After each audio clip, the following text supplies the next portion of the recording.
భరద్వాజ్ గారు 12A railway colony cinema చూసి వచ్చాం ఇప్పుడే. అవును. అల్లరి నరేష్ గారు ప్రధాన పాత్రలో వచ్చిన సినిమా. నాని కాసరగడ్డ డైరెక్టరు ఈ సినిమాకి. అలాగే అనిల్ విశ్వనాథ్ ఆయన స్క్రిప్ట్ టోటల్ ఆయనే చూసుకున్నాడు, రచనా విభాగం అంతా. అంటే పొలిమేర అనేటువంటి గతంలో ఒక వెంచర్ చేస్తున్నాడు ఆయన. అవును, 1, 2 చేశారు. అంటే కొంచెం సస్పెన్స్ బేస్డ్గా స్క్రిప్ట్ డిజైన్ చేయటంలో తనకు కొంత ప్రావీణ్యత ఉంది. అయితే ఈ సినిమాకి వచ్చేసరికి జరిగిన తప్పేంటంటే, తప్పు అని అనుకోవాలి మొదట. కొన్ని ఎలిమెంట్స్ అనుకున్నారు వీళ్ళు, అంటే సన్నివేశాలు అనుకుని ఆ సన్నివేశాలను అన్ని పేర్చి వాటి మధ్యలో ఒక కథని అల్లే ప్రయత్నం చేశారు. అంతే తప్ప ఆర్గానిక్గా లేదు ఏది. దాంతో ఏదో థ్రిల్లింగ్గా అనిపించటం కోసం కొన్ని తీశారు తప్ప దానిలో థ్రిల్ కలిగించేటువంటి ఎలిమెంట్స్ లేవు. ఆ ఎలిమెంట్స్ లేకపోవడం, ఆత్మ లేకుండా ఊరికనే శరీరాన్ని చూసినట్టు ఉంది. ఆత్మ శరీరం గొడవ కూడా ఉంది ఇందులో, ఈ కథలో. ఇవన్నీ పట్టుకొచ్చి ఆయన ఒక సస్పెన్స్ థ్రిల్లర్ని ఒక మిస్టరీ జానర్లో చెప్పాలి అని అనుకున్నారు. ఆయన్ని కూడా, హీరో గారిని కూడా అలాగే కన్విన్స్ చేసినట్టుగా అనిపించింది. క్లైమాక్స్ చాలా అద్భుతంగా తీసాం, చాలా ట్విస్టులు ఉంటాయి. క్లైమాక్స్ అనేది అసలు ఊహాతీతం, ఇలాంటివి అనుకోవచ్చు. అంటే కథ చెప్పేటప్పుడు అలాంటి ట్విస్టు అవతల వాడికి కలిగించవచ్చు, కానీ క్లైమాక్స్కి లీడ్ చేసేటువంటి కథ చాలా బాగుండాలి. అంటే ఒక అన్ఎక్స్పెక్టెడ్ బ్లాస్ట్ ఉండాలి క్లైమాక్స్లో. అంతే తప్ప సహనానికి పరీక్ష కలిగించే విధంగా కథను నడిపి చివరి 20 నిమిషాలు మేము అదరగొట్టేసాము అంటే, ఈ 20 నిమిషాల కోసం ఇంతసేపు డ్రైవ్ అవ్వటం కష్టం అవుతుంది. అది ఈ కథలో జరిగినటువంటి ప్రధానమైన పొరపాటు. ఓకే. అంటే ఫస్ట్ హాఫ్ చూసినటువంటి ఆడియన్స్కి ఏం చూస్తున్నాము, ఏం జరుగుతోంది అనే దాని మీద, ఎందుకు జరుగుతోంది అనేది కూడా ఏమాత్రము అర్థం కాని పరిస్థితి. Total confusion. మనం థియేటర్లో ఎందుకున్నాము అని ప్రేక్షకులకి అనిపించే పరిస్థితి తీసుకొచ్చేసాడు. అంటే ఫస్ట్ హాఫ్ చూసినప్పుడే చాలామందికి వచ్చిన సందేహం ఏంటంటే, ఇది కొన్ని సర్ప్రైజింగ్ ఎలిమెంట్లని వాళ్ళు ఫీల్ అయినవి ఏవో పెట్టుకుని వాటి మధ్య ఏదో అల్లారు అనేది అనిపించింది. అంటే ఏ క్యారెక్టర్కి కూడా రూటెడ్గా వాళ్ళు డీటెయిల్స్ కూడా వర్కౌట్ చేయలేదు, ఇంక్లూడింగ్ హీరో క్యారెక్టర్ దగ్గర నుంచి. నరేష్ ఈ సినిమా గురించి చాలా ఎగ్జైట్ అవుతూ మాట్లాడాడు ఆయన. అవునవును. ప్రీ రిలీజ్ ఈవెంట్స్లో అల్లరి నరేష్ అంటే తనకి అద్భుతమైన నటుడు, అయితే తన నటనను ఆవిష్కరించేటువంటి ప్రాపర్ అవకాశాలు రావడం లేదు అతనికి అనేది కొంత బాధాకరమైనటువంటి అంశం.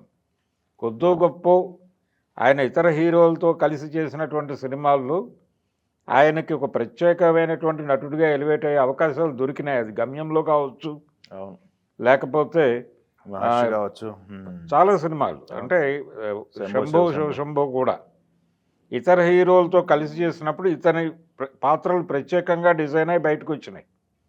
అలా నటుడిగా తను చాలా ఎలివేట్ అయ్యాడు. కానీ సోలోగా అతని మీద డిపెండ్ అయ్యి నటుడిగా అతన్ని ఎలివేట్ చేస్తూ నడిపేటువంటి కథలు దొరక్కపోవటం అనేది అలాంటి నటుడికి ఇబ్బంది. ఆయన తన దగ్గరికి వచ్చినటువంటి ప్రతి కథని అలా జడ్జి చేసుకుని దీనిలో మన పెర్ఫార్మెన్స్కి ఏదైనా అవకాశం దొరుకుతుందా చూద్దామని ప్రయత్నం చేస్తున్నాడు. ఈ ప్రయత్నాలు, ఆయనకున్నటువంటి ఆ దాహాన్ని వీళ్ళు రకరకాలుగా ఒక ప్రాజెక్టు కోసం వినియోగిస్తున్నారు, కానీ ఆయనకు ఉపయోగపడలేదు ఏది. అలా తయారైనటువంటి ఇంకొక సినిమానే ఈరోజు మనం చూసినటువంటి రైల్వే కాలనీ. నరేష్ చాలా బాగా పెర్ఫామ్ చేశాడు. ప్రతి క్యారెక్టరు ఎవరైతే ఆ క్యారెక్టర్లు పోషించారో వాళ్ళు ఆ క్యారెక్టర్లను వాళ్ళ పరిధిలో వాళ్ళు అర్థం చేసుకుని నటించారు. కానీ నరేష్ టోటల్గా ఈ స్క్రిప్ట్ మీద ఆయన నమ్మాడు దాన్ని.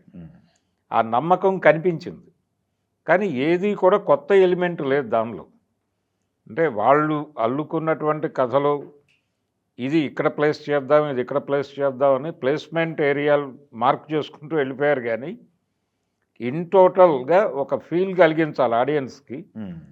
అది కలిగించడంలో దారుణంగా వైఫల్యం చెందారు అని చెప్పక తప్పదు డైరెక్టర్ గారు నాని. ఓకే.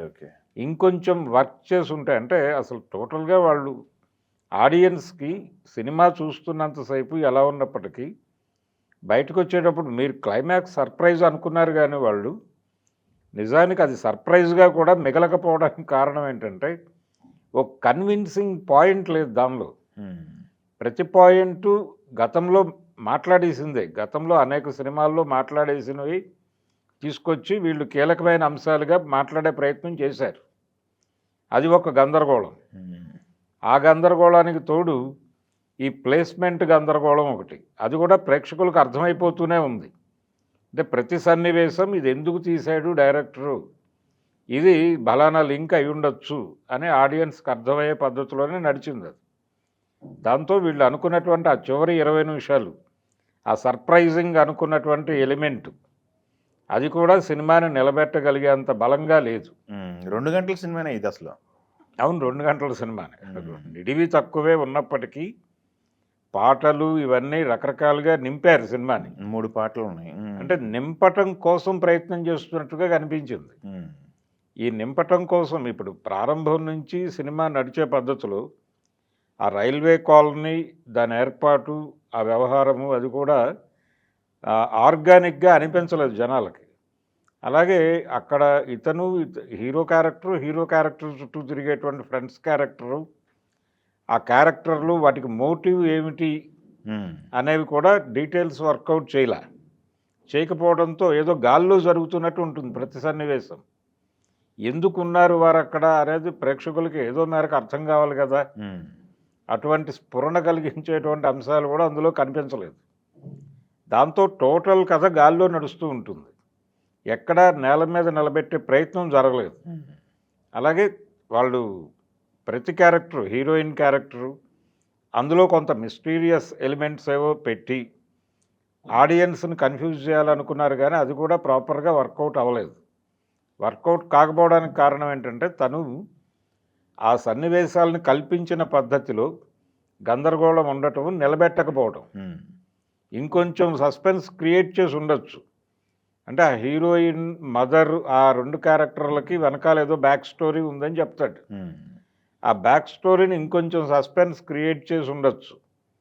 అది ప్రాపర్గా ఆడియన్స్కి కన్విన్సింగ్గా అనిపించలేదు.